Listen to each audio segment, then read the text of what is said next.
satu geng di ID Food. Pak Bayu sebelumnya adalah komut di ID Food, sekarang Pak Bayu Dirut, Pak Arief Kepala Badan Pangan komut atau pengawas Bulog. Bapak Ibu sekalian, saya duduk ya. Saya diminta untuk waktunya cuma 45 menit, mudah-mudahan cukup untuk memberikan penjelasan tadi yang sangat berhubungan dengan pangan. Bapak Ibu sekalian mungkin paham setidaknya 2 minggu atau sebulan ini isu pangan terutama beras, bahkan isu sebelum tanggal 14, beras menjadi salah satu pemberitaan mungkin terbesar, kalau mungkin trending itu nomor 1. Saya akan memulainya dengan pertanyaan kepada pemerintah, setelah itu mungkin mirip-mirip pertanyaannya plus pertanyaan-pertanyaan lain kepada Pak Dirut dan Pak Direktur untuk memberikan pencerahan pada Bapak Ibu sekalian. Terus terang we miss somebody from Ministry of Agriculture. Kita mengundang juga teman-teman di Kementerian Pertanian. Pak Arief, isu pertama tentu saja Bapak Ibu sekalian sudah paham, beras mahal.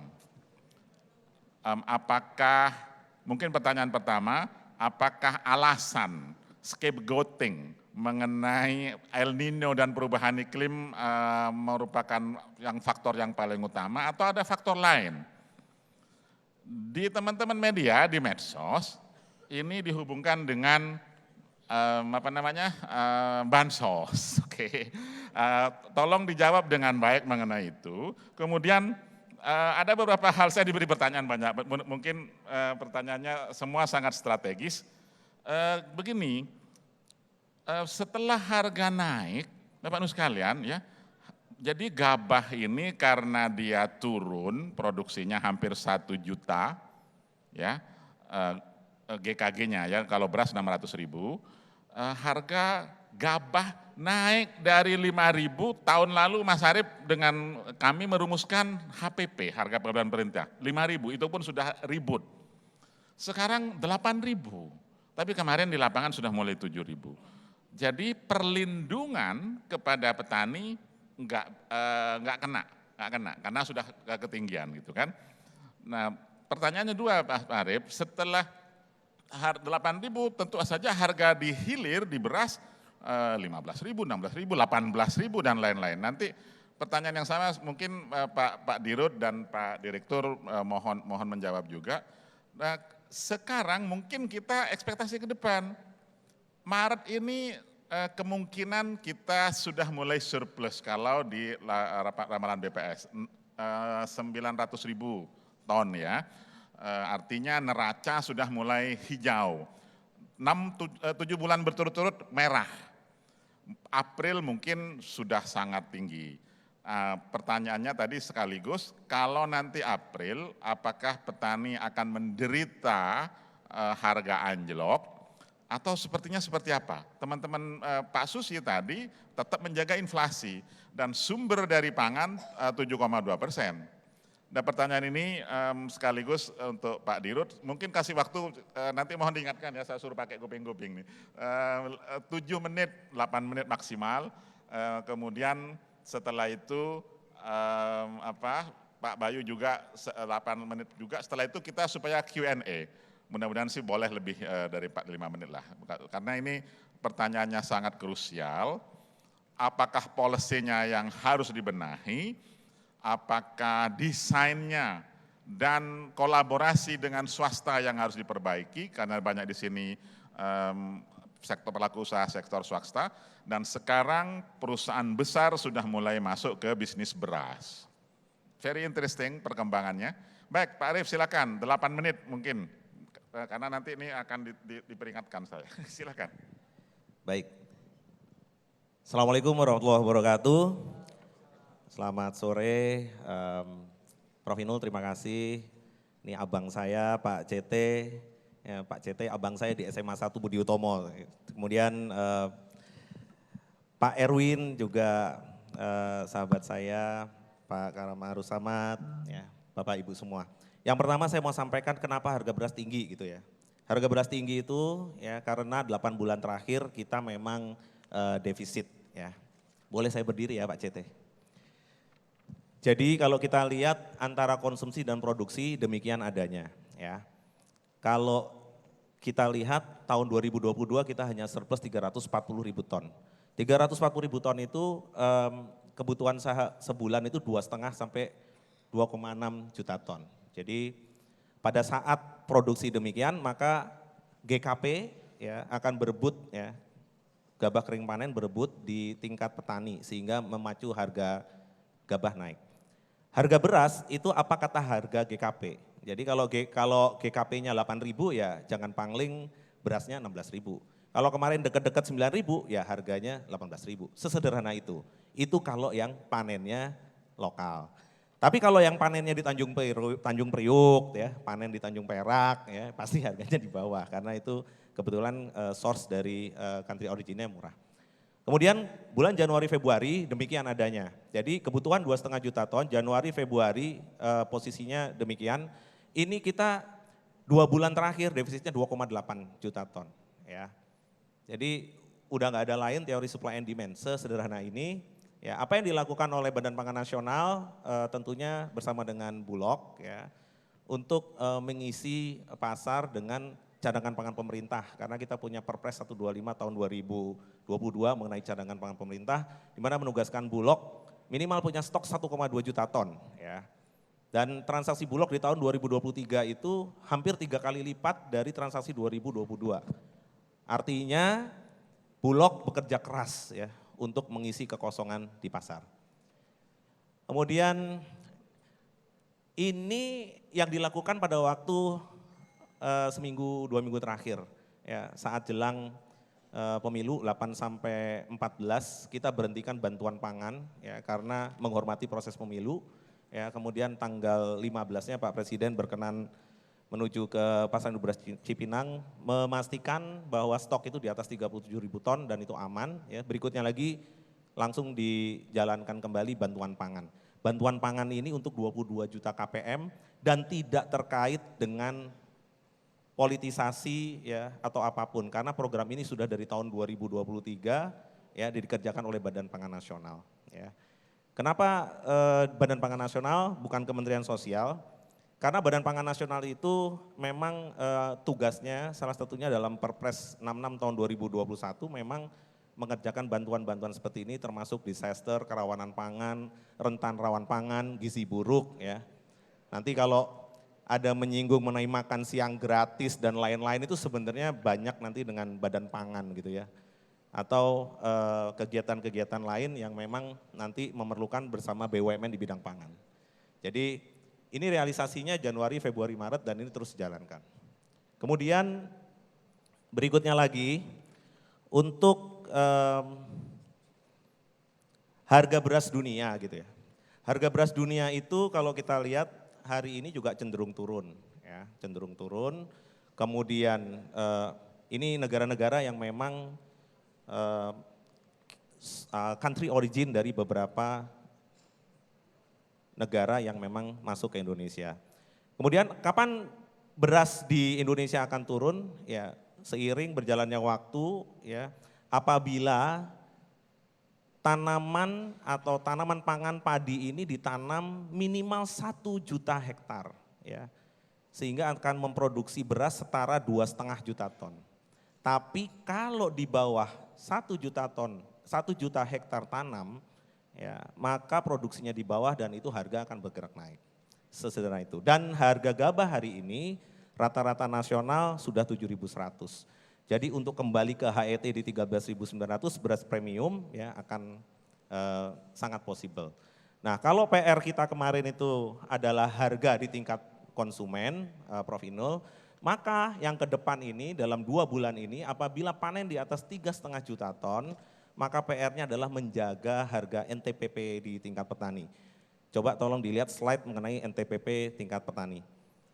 Jadi selama ini nilai tukar petani kita yang tertinggi memang hari ini. Jadi Bang CT, Pak Erwin, teman-teman semua bahwa 116,16% ini the best ya selama ini. Nah keseimbangan antara hulu dan hilir menjadi penting. Karena kalau kita mau bilang petani ya ini petaninya nih. Petaninya lagi happy ya 8.000 ya, ada yang 89 ya harga GKP-nya. Tapi di hilirnya harganya ya 18.000. Pilihannya adalah mau banyak di petani atau mau merugikan konsumen. Atau kita maunya harga tetap 12.000 atau 10.000 berarti GKP-nya 5.000. Prof Inul tinggal pilih yang mana gitu ya. Tetapi Badan Pangan Nasional selalu menyeimbangkan. Jadi kalau perintahnya Pak Presiden, harga yang wajar di tingkat petani, harga yang wajar di tingkat pedagang, dan harga wajar di tingkat konsumen. Nah, kombinasi ini yang saat ini dikerjakan oleh kita semua sebagai perintah. Ini terus-menerus harus kita sampaikan. Kemudian harga gabah, harga beras, apakah masih mau sama seperti 3 tahun lalu? Karena kalau kita tanya sama ibu-ibu, semua pengennya harganya masih 10.000 aja. Ya, kalau ke retailnya Bang CT maunya yang 10.950 yang Pak CT kemarin launch di toko Bapak. Ya. Itu penjualannya Pak, kalau kita taruh di toko Bapak itu langsung habis ya. Karena di-compare dengan barang-barang ya atau yang produksi dalam negeri yang HPP gabahnya, yang harga pokok produksi gabahnya dan dijual itu GKP-nya di atas 8.000. Jadi menjawab pertanyaan antrian mengular dan lain-lain ya, itu memang mekanisme yang bersama pemerintah daerah ini harus diperbaiki. Di sisi lain kita menyediakan produknya dengan harga 10.950, tapi suatu kebanggaan bagi pemerintah daerah itu kalau orangnya rame terus jadi terkenal gitu. Jadi ini dua hal yang berbeda gitu. Padahal mekanismenya di retail udah kita kirim gitu ya. Di tempat-tempat juga ada. Berasnya pun Pak Bayu sebagai dirut ada. Jadi mekanisme ini yang harus kita perbaiki. Kemudian SPHP, stabilisasi pasokan dan harga pangan, itu kita memang targetkan 1 tahun sekitar 1,2 juta ton. Ya, ini memang sepanjang tahun dan sudah masuk ke wet market, ke outlet-outlet termasuk modern channel gitu ya. Sehingga ini harus ada terus. Ya, hanya dikonversi dari 50 kilo menjadi packaging 5 kilo. Saya rasa intervensi-intervensi pemerintah yang dilakukan tentunya dari cadangan pangan pemerintah hari ini. Fase pertama sudah kita lewati dengan baik, Pak Erwin, Pak CT ya. Maksud saya begini, sebenarnya agak kritikalnya itu sebenarnya 1 bulan yang lalu gitu ya. Ini udah lewat karena Maret kita akan panen 3,5 juta ton. Ya. Fase berikutnya adalah pada saat hujan nanti sebentar lagi stop ya, tinggal tambahin sekitar 110 hari kemudian ya, itu kita harus punya cadangan pangan pemerintah lagi berikutnya. Nah itu tugasnya Pak Bayu nanti. Kemudian saya juga mau ingatkan juga bahwa bantuan pangan yang dikerjakan sangat efektif mengendalikan inflasi. Coba tolong slide-nya. Jadi pada saat kita melakukan bantuan pangan tahun lalu ini ya, inflasi dari tahun ke tahun 2,57%. Kalau kita lihat yang slide kiri bawah, ya, itu ada grafik, itu volatile food. Di bulan Juli tahun 2023 kita itu deflasi untuk volatile food. Ya, kemudian naik sampai angka yang terakhir 7,22%. Bergeser ke yang kanan, grafik atas, tingkat inflasi beras tahun 2024, 2022 sampai 2024, kalau kita lihat, bantuan pangan tahap 1 itu bisa menekan inflasi. Jadi cuma 0,02, 0,13. Di bulan Juli, Agustus di stop bantuan pangannya. Ya, bantuan pangan di stop, kontribusi inflasinya lebih tinggi lagi. Kemudian dimulai lagi bantuan pangan, angkanya juga terkontrol lagi. Yang kemarin, tanggal 8 sampai 14 Februari jelang pemilu, pemerintah menyetop bantuan pangan. Ya, menyetop bantuan pangan untuk menghormati proses pemilu dan impactnya lumayan gede Pak. Pada waktu itu juga mungkin saudara-saudara kita kalau melihat berapa modern market kosong gitu ya. Modern market kosong kemudian ada pembatasan 2 pack gitu. Disangkanya nggak ada beras, bukan itu Pak sebenarnya. Jadi ada kepentingan lain yang membeli beras ya, maunya 2 ton tapi di modern market gitu. Nah ini fenomena yang luar biasa karena hanya mungkin terjadi 5 tahun sekali Pak CT. Jadi kita juga nanti 27 November depan juga harusnya Pak kita harus persiapkan lagi tuh yang 5 kilo lebih banyak lagi gitu. Jadi pertanyaannya Pak Arief, kenapa beras banyak tapi kok dibatasin 2 pack aja di retailnya Pak CT misalnya, ya kan? Jawabannya sederhana banget. Kalau kita konsumsi rumah tangga, ya, beli 2 pack 10 kilo itu cukup. Ya. Tapi kalau nanti misalnya Pak Erwin belinya 2 ton ya nggak cukup. Karena apa? Karena retail itu ya memang terbatas. Dikirim ke DC, Distribution Center, hub, kemudian didistribusikan. Kalau yang kecil-kecil bisa sampai 40 retailers gitu ya. Background saya kan dari retail, jadi saya tahu persis gitu. Dan untuk men-top up stok ya itu bisa 3-5 hari sampai ke retail-retail. Jadi orang komplain kenapa 2 pack nggak boleh lebih ya karena memang ini buat retail. Nah kalau mau beli banyak silahkan saya undang ke Pasar Induk Beras Cipinang. Pak Erwin sahabat saya ngerti banget tuh bagaimana kita mengelola Pasar Induk Beras Cipinang ya. Jadi mungkin yang mengenai inflasi dan lain demikian, tapi nanti ke depan kita akan perbaiki lagi bagaimana kita mengatur inventory beras yang ada dan hampir tidak ada komplain mengenai kualitas beras Bulog. Karena Pak Dirut Bulog kita ini kita punya sistem dynamic stock, jadi inventory kita kontrol dengan sangat baik, kualitas juga sangat baik. Dan coba tolong dikasih lihat kontribusi atau sebaran beras Bulog yang ada di Indonesia. Jadi perintahnya Pak Presiden, beras ini langsung ke seluruh Indonesia, tidak hanya 1, 2, 3 port ya, hari ini kita bongkar di 23 port nasional. Jadi kalau main ke Papua ada 18.000 ton lebih, nah ini sebarannya seperti ini. Kemarin terakhir kita ke Manado, Bitung ya, itu sudah ada pelabuhan, Pak Erik punya Pelindo 2 dibangun di sana. 12.500 ton kapal bisa sandar di sana, draftnya juga di atas 14 meter, itu bisa untuk bongkar. Mungkin demikian sebagai awal, terima kasih. Assalamualaikum warahmatullahi wabarakatuh. Waalaikumsalam. Kasih tepuk tangan dulu. Terima kasih Pak Kabadan. Bapak-Ibu sekalian, sekedar informasi sejak Perpres 66, Pak Arief atau Kepala Badan Pangan itu memiliki kuasa untuk perintahkan Dirut Bulog dan Dirut ID Food. Tadi noleh-noleh ke belakang itu maksudnya perintah dia. Bapak-Ibu sekalian, tadi Pak Arief juga sering lihat ke Pak Erwin sama Pak Samad, udah pasti mungkin Komisi 4 atau Komisi 6 beliau ya, jadi sudah laporan duluan, tugas belum sudah laporan duluan. Baik Bapak-Ibu sekalian, ke Pak Bayu, jadi tadi sudah disampaikan oleh Pak Arief, masih ada kemungkinan yang dikhawatirkan kalau nanti pada bulan April turun lagi beras untuk petani, satu. Yang kedua, tadi mekanisme mencari beras di pasar internasional tidak semudah yang kita duga karena ada banyak anomali di internasional. Kemudian yang ketiga tadi Pak Arief baru melempar isu siapa yang akan menjawab tentang rencana makan siang gratis walaupun mungkin masih masih ngomong-ngomong dulu lah, masih omong-omong dulu. Pak Dirut silakan. Baik, terima kasih. Assalamualaikum warahmatullahi wabarakatuh. Ini lapor Pak CT dulu. Saya dikritik beberapa teman Pak CT, katanya Mas Bayu sekarang bukan bicara sebagai profesor loh, sudah bicara sebagai pemain pasar. Jadi yang diomongin harus hati-hati gitu. Karena bisa mempengaruhi pasar. Jadi saya kira saya akan merujuk pada judul acara ini, Year of Optimism gitu ya. Saya ingin sampaikan saja ke depan ini kira-kira hal-hal apa yang bisa membuat kita optimis. Yang pertama, alhamdulillah Maret, April mungkin sampai sebagian Mei kita akan panen.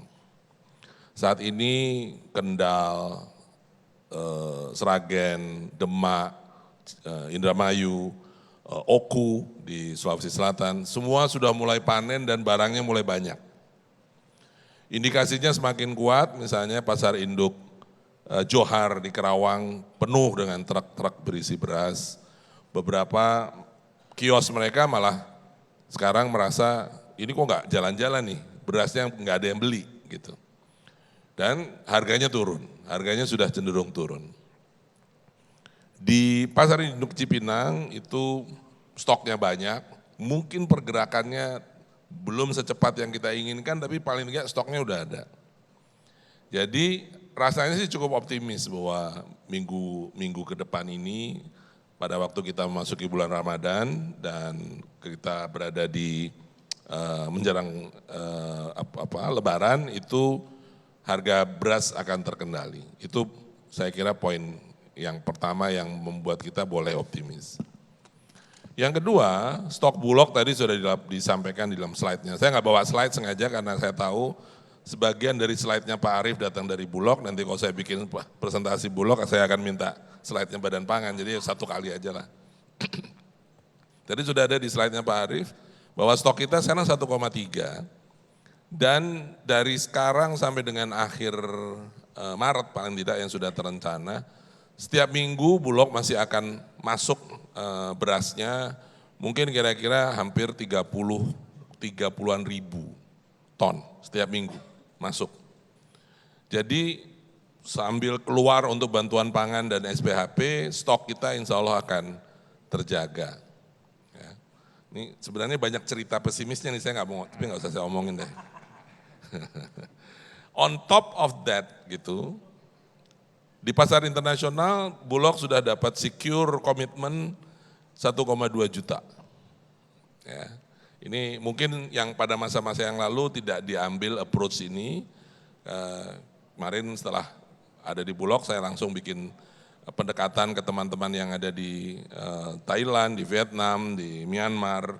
Tadi pagi baru dari Kamboja, kawan datang dari Kamboja, terus kemudian dari India.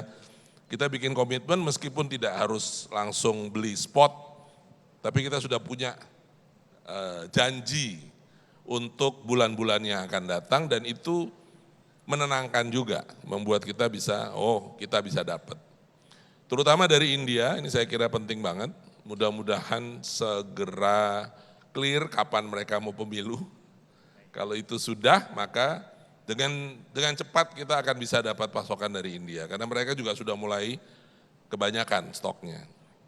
Itu saya kira juga membangun optimisme. Optimisme yang lain adalah kemarin di sidang kabinet sudah diputuskan dan sudah diumumkan pada publik oleh Menteri Pertanian bahwa subsidi pupuk istilah beliau dinormalisasi, ya, dikembalikan kepada jumlah semula. Rupanya ini sebuah pembelajaran bahwa pada tahun lalu jumlah pupuk bersubsidi yang tersedia itu menurun. Ini memang ada keputusan di DPR nanti Pak Edwin. Jadi yang di cap itu adalah subsidinya.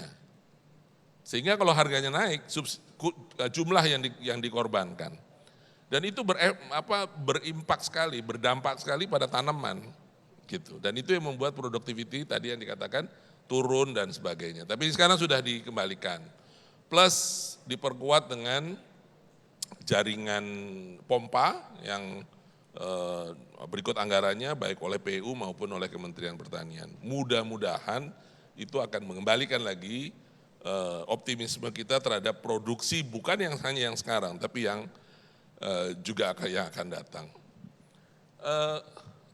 Pagi tadi kami melaporkan pada Pak Mendagri, verifikasi untuk bantuan pangan praktis sudah selesai, tinggal mungkin masih ada sekitar 20-an Pak Arief, 20-an kabupaten dari seluruh Indonesia, kabupaten kota, yang datanya itu belum clear gitu.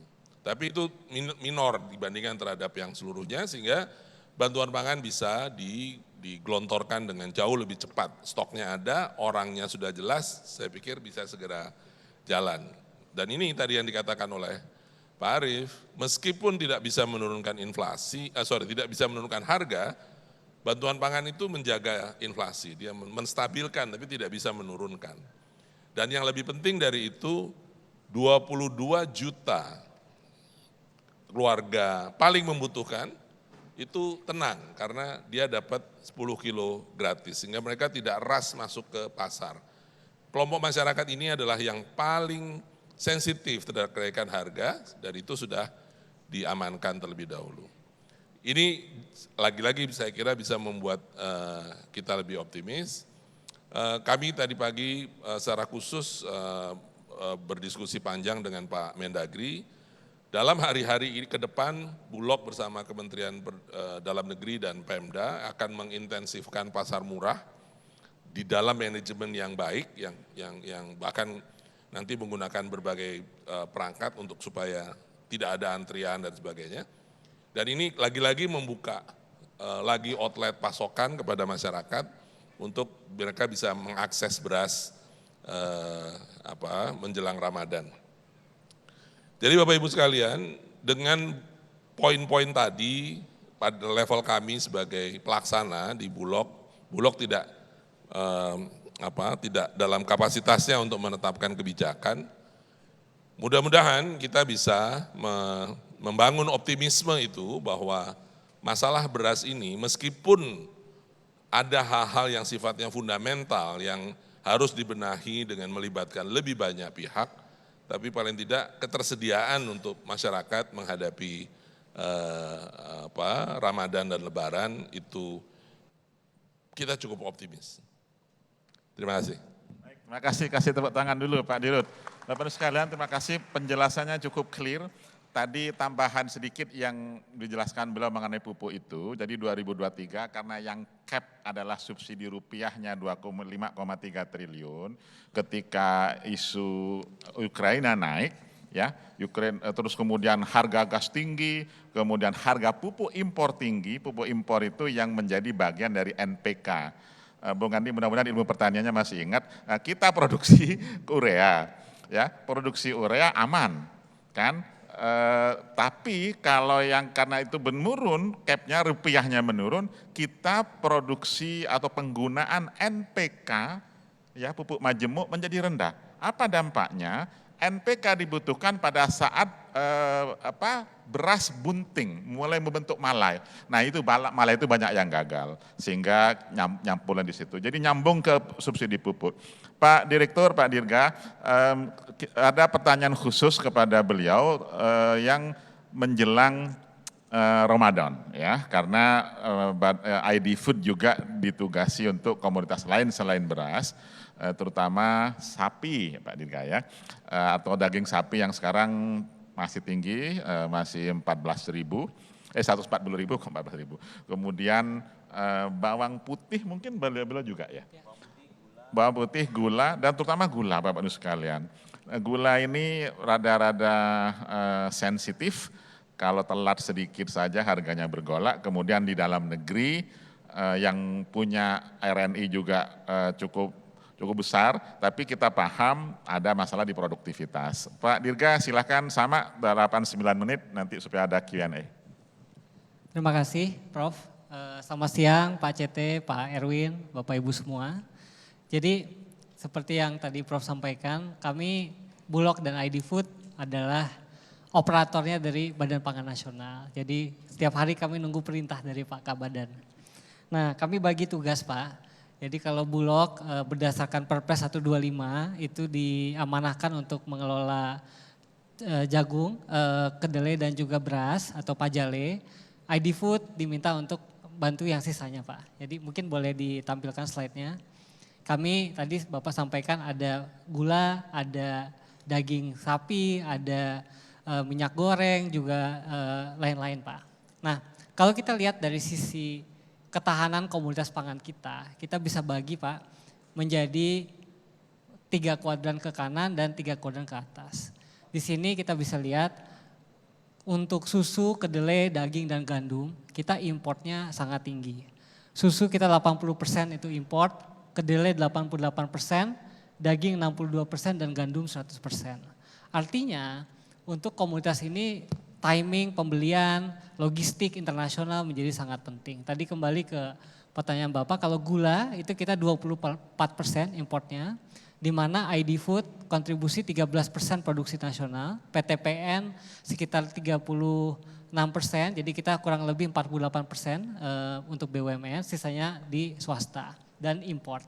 Nah tentu timing kapan kita melakukan importasi menjadi sangat penting. Kita lihat terutama untuk daging Pak. Jadi konsumsi daging di Indonesia itu cukup unik, di mana di bulan Ramadan dan juga Lebaran itu naiknya sampai 5 kali lipat daripada konsumsi bulanan pada umumnya. Artinya kita memang men-time importasi menjelang bulan Ramadan dan juga Lebaran. Kami di ID Food tahun ini kita ada importasi 20.000 ton untuk daging sapi dari Brazil dan juga kita ada sapi hidup yang kita import dari Australia. Nah, namun mungkin Bapak Ibu kita perlu memahami ketika kita bicara daging kita makannya jadi apa? Kita harus holistik Pak. orang Indonesia itu makan daging overcook dalam bentuk rendang, biasanya rawon, lalu juga semur, di mana kualitas daging tidak menjadi isu. Nah, oleh karena itu sekarang Pak Arief juga memberikan penugasan, Prof, kepada Bulog untuk mengimpor 100.000 ton daging kerbau. Nah, ini sangat membantu masyarakat. Kenapa? Karena daging kerbau itu harganya 80.000 per kilo. Di mana kalau kita impor daging sapi itu harga 130.000 sekilo di pasar retail, Pak. Nah, perbedaan 50.000 sekilo ini dari sisi rasa itu nggak ada bedanya, Pak. Ketika dimasak jadi semur, rendang, sama masakan overcook daging lainnya di Indonesia. Jadi memang ketika kita bicara daging nggak cuma ke ID Food tapi ke Bulog juga, Pak, sekarang.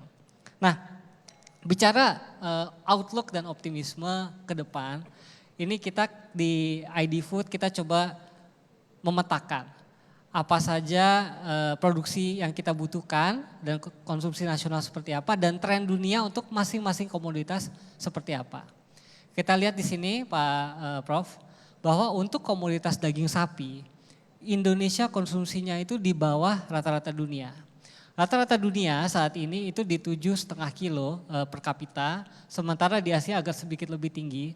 Tapi tren lainnya ketika PDB per kapitanya meningkat, orang Asia itu nggak langsung nambah makan dagingnya signifikan, Pak.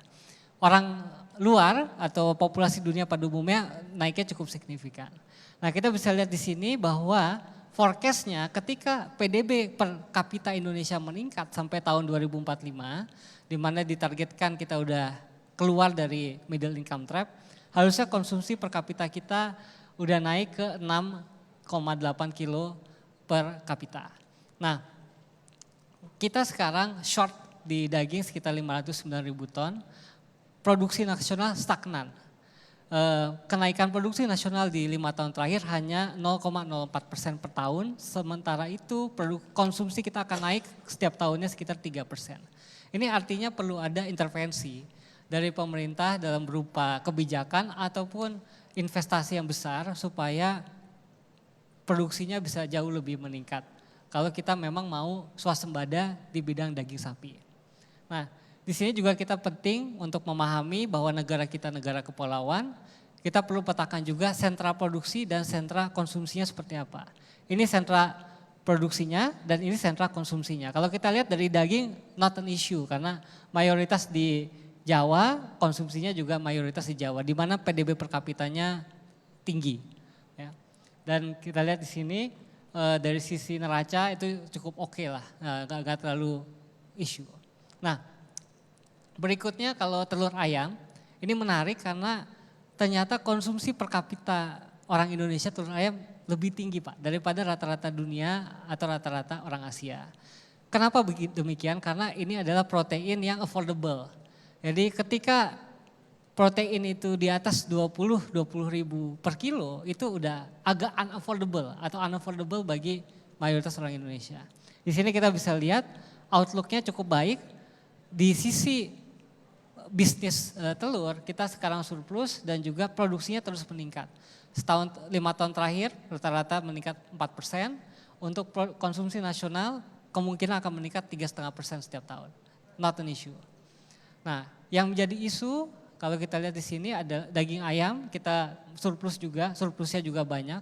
Nah, sebenarnya telur dan daging ayam ini menarik untuk nantinya diintegrasikan dengan program presiden terpilih karena kita punya surplus daging, ayam dan telur yang cukup banyak. Nah, konsumsi kita masih cukup rendah. Untuk daging ayam kita jauh, Pak, di bawah rata-rata dunia. Berarti bisa kita tingkatkan sampai 2 kali lipat atau 3 kali lipat untuk konsumsinya. Nah, untuk komoditas susu sapi, nah ini yang menjadi isu juga, di mana kita mengimpor hampir 75%, 80% dari kebutuhan kita, dan produksi nasional selama 5 tahun terakhir hanya meningkat 1,5%. Namun kalau kita lihat outlook konsumsi ke depan, kalau kita sama seperti negara-negara Asia lain, sebenarnya konsumsi susu sapi ini akan lumayan stagnan, Pak. kecuali pemerintah melakukan intervensi seperti di Amerika waktu itu atau di Eropa untuk mengenjot konsumsi susu sapi. Nah, kalau ikan kita di atas produksi, di atas average dari sisi Asia atau dunia, dari sisi konsumsi dan juga untuk produksi masih cukup melimpah. Walaupun kita harus memperhatikan bahwa produksi ikan kita selama 5 tahun terakhir itu cukup stagnan, Pak. Tidak berkembang signifikan, apalagi untuk hasil tangkapan laut itu bisa dibilang udah cap di angkanya segitu. Itu harus kita pikirkan. Nah, terakhir untuk yang beras mungkin karena ada Pak Bayu dan sekarang jadi hot topic. Ini yang mungkin perlu dipikirkan ke depan. Bahwa semakin negara itu sejahtera, semakin rakyat sejahtera biasanya konsumsi berasnya turun, Pak. Gitu. Dan ini kita udah bisa lihat bahwa dalam dalam 20 tahun ke depan itu diprediksi turun sekitar 0,9% per tahun. Walaupun yang menjadi isu produksi beras dalam 5 tahun terakhir itu turunnya 1,1%. Jadi produksinya turun lebih cepat daripada antisipasi konsumsinya. Nah, ini yang nanti perlu dibalance oleh pemerintah dan juga Bulog supaya kita nggak short. Demikian, Prof. Baik, terima kasih Pak Direktur. Kasih aplaus Bapak Ibu sekalian. Baik, masih ada waktu untuk Q&A. Yang jelas rancangan Perpres pengganti revisi 22/2009 mengenai diversifikasi pangan sedang di meja setnek. Dan Pak Arief sedang menunggu Perpres itu supaya kita tidak tergantung pada beras, konsumsi beras. Bapak Ibu sekalian, sekarang saya kasih kesempatan, mohon tunjuk tangan yang mau bertanya. Pendek saja ya pertanyaannya. Tanya makan siang gratis boleh lah, silakan. Walaupun masih belum jelas. Silakan tunjuk tangan, saya nggak bisa lihat di sini kesorot lampu. Siapa yang mau duluan? Saya tahu pasti banyak pertanyaan atau mungkin malu-malu. Kalau belum ada pertanyaan, saya lanjutkan pertanyaannya mengenai kepada Pak Arief mengenai upaya betul-betul untuk mengkonkretkan langkah Badan Pangan terhadap sisi hulu. Kayaknya belum kita bahas dari tadi. Jadi apakah Badan Pangan juga berencana untuk mengarahkan Bulog dan ID Food masuk di sektor hulu, ada hilirisasi, ada huluisasi, karena pasokan di hulu menjadi sangat krusial untuk ekonomi pangan kita, Pak Arief. Kira-kira rencana jangka pendek 2024 seperti di Outlook ini kira-kira seperti apa? Masyarakat mungkin ingin tahu. Kemudian apakah ada bisa dikaitkan ya dengan pembenahan yang investasi yang sudah dilakukan pemerintah? Mungkin bahasa simpelnya food estate ya, supaya masyarakat memiliki penjelasan yang memadai mengenai hal tersebut. Baik, saya persilakan, saya baru nanya tadi, kalau ada pertanyaan susulan silakan tunjuk tangan. Saya nggak apa-apa, paling nggak saya udah bikin 2 pertanyaan, makan siang gratis dan food estate yang masih akan menjadi pertanyaan masyarakat. Pak Arief silakan.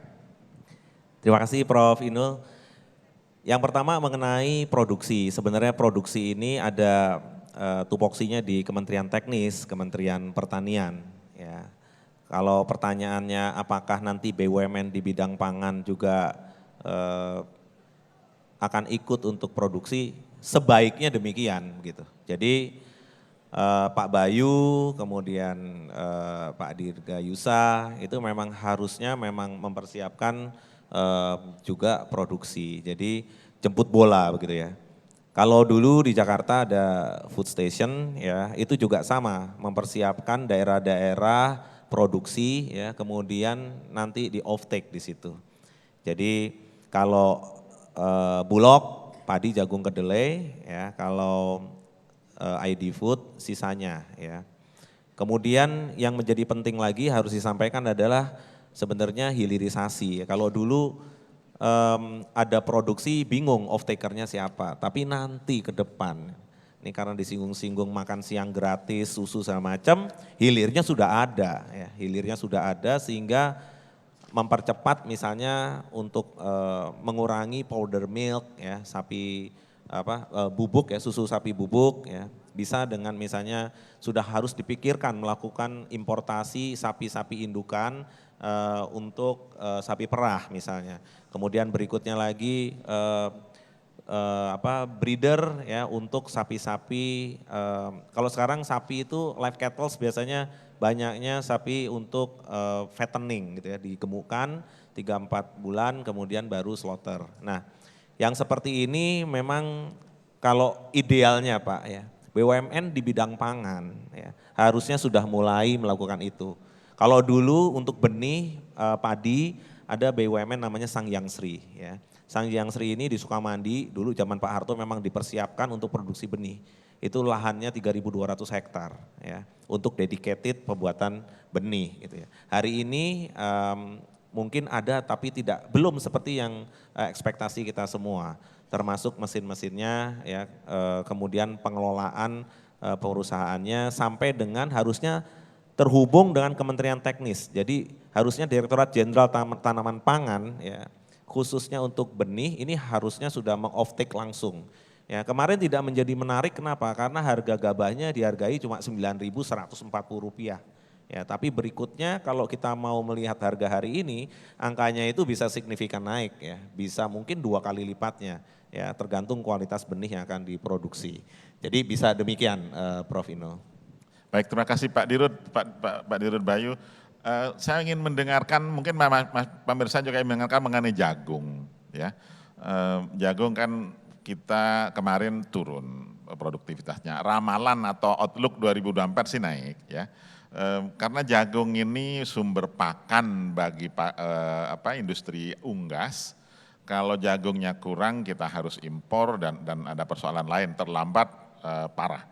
Kemudian tempo hari pernah kita harus mengimpor gandum sebagai campuran pakan ternak, which is not good gitu ya.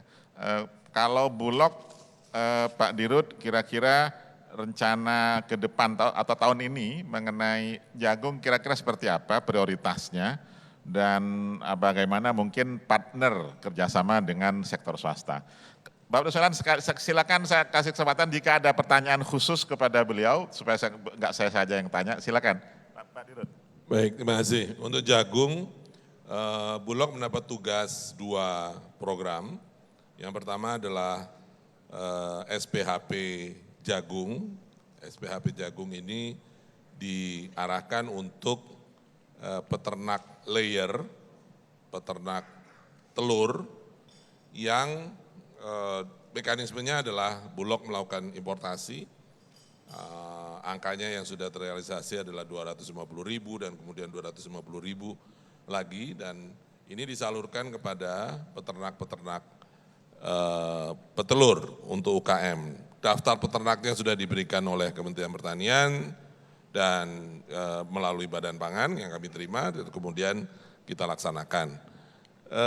Kenapa layer? Karena mereka umumnya mengolah sendiri pakannya.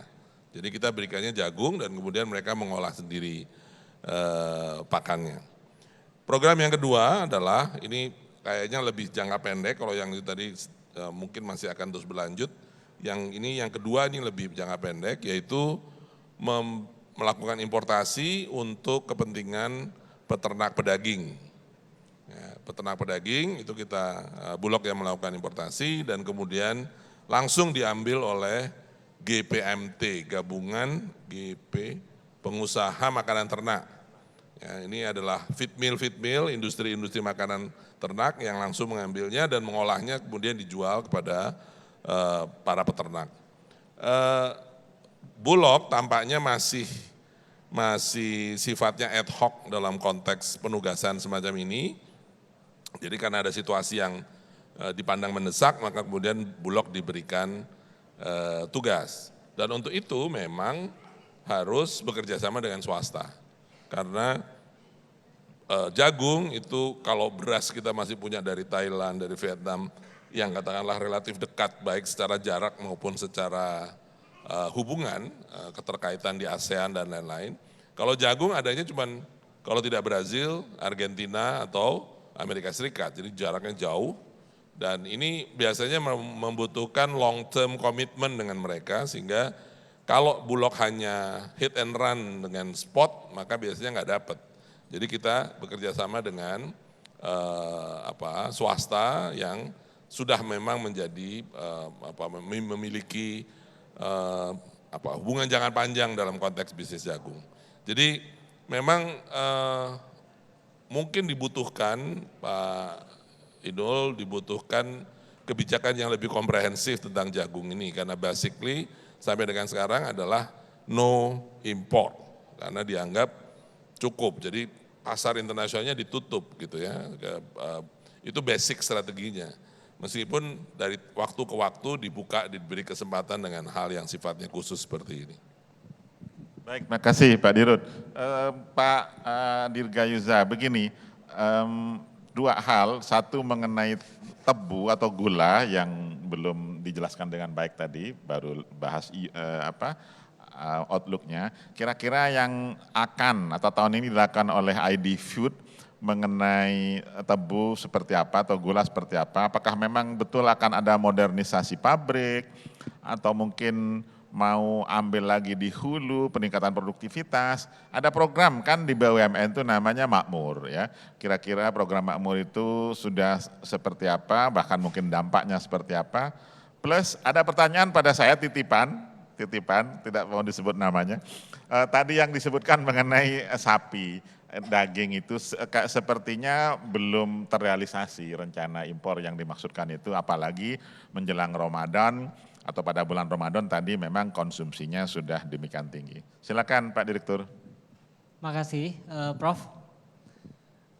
Untuk gula itu kita ada 3 hal yang lagi dikerjakan bersama dengan PTPN untuk mengejar target dalam Perpres Swasembada Gula Nasional dan Bioetanol.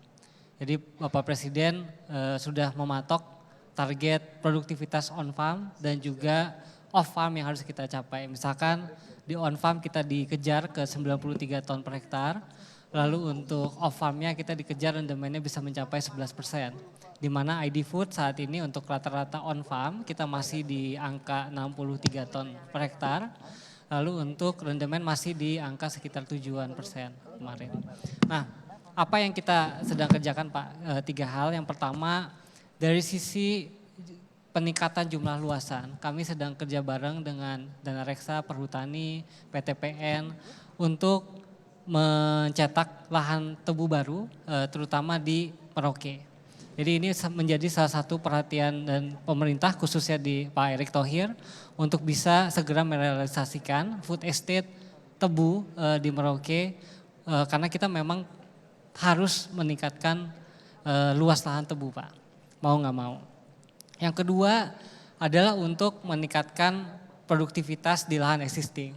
Jadi kami bersama dengan IFRI, yaitu lembaga riset yang kami bersama PIAC, Pupuk Indonesia, kita mengembangkan beberapa varietas unggulan yang kami uji cobakan sekarang di Jawa Timur dan juga di Jawa Barat untuk bisa meningkatkan produktivitas per hektar. Selain itu, kami juga memahami pentingnya irigasi Pak di masa-masa awal tanam tumbuh, dan kita melakukan revitalisasi di lahan-lahan kita. Kita kebetulan di Jawa Barat punya HGU untuk tebu cukup signifikan, dan kami sekarang sedang membuka kesempatan untuk kemitraan demi melakukan investasi besar dalam melakukan irigasi yang baik. Karena kalau airnya juga nggak cukup, karena tebu ini unik, kalau di awal airnya nggak cukup, dia stunting tumbuhnya, tapi pas mau panen kita berharap nggak hujan.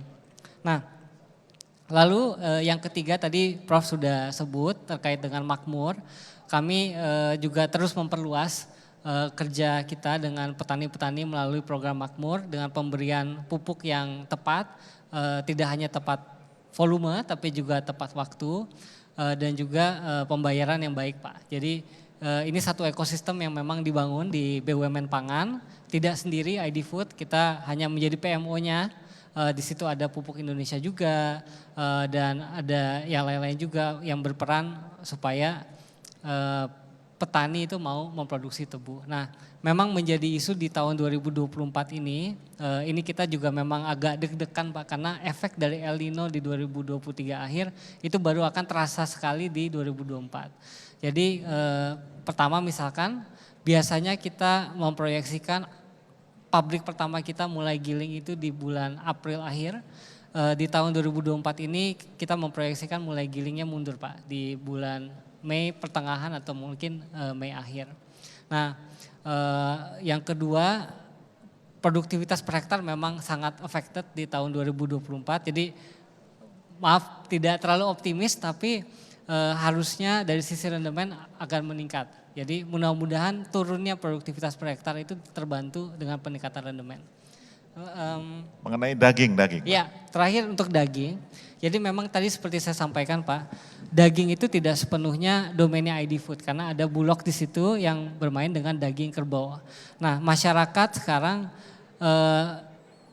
tidak komplain ketika daging yang lebih banyak di market adalah daging kerbau. Dan kita sekarang harus memahami daging sapi itu tidak bisa bersaing dengan daging kerbau kalau udah masuk ke wet market. Di mana daging sapi kita retailnya di harga 130.000, daging kerbau di 80.000. Dan tadi kalau dimasaknya jadi rendang, semur atau rawon, nggak ada bedanya Pak antara daging kerbau sama daging sapi. Jadi dari sisi kebutuhan protein masyarakat itu terpenuhi dari daging kerbau. Daging sapi sekarang banyak dikonsumsi oleh menengah ke atas malah Pak. Itu yang oleh karena itu Pak Kepala Badan Pangan kan merubah di tahun 2023 kebijakannya import daging kerbau 100.000 ton, daging sapi 100.000 ton. Tapi realisasinya jauh di bawah itu. Daging kerbaunya tapi cukup tinggi. Nah di tahun 2024 Pak Kepala Badan putuskan 20.000 ton saja untuk daging sapi, tapi daging kerbaunya 100.000 ton dan bahkan ditambah Pak. Ada kuota baru yang akan keluar. Demikian Prof. Baik, Bapak Ibu sekalian kasih tepuk tangan dulu. Terima kasih sekali lagi pada para narasumber. Pak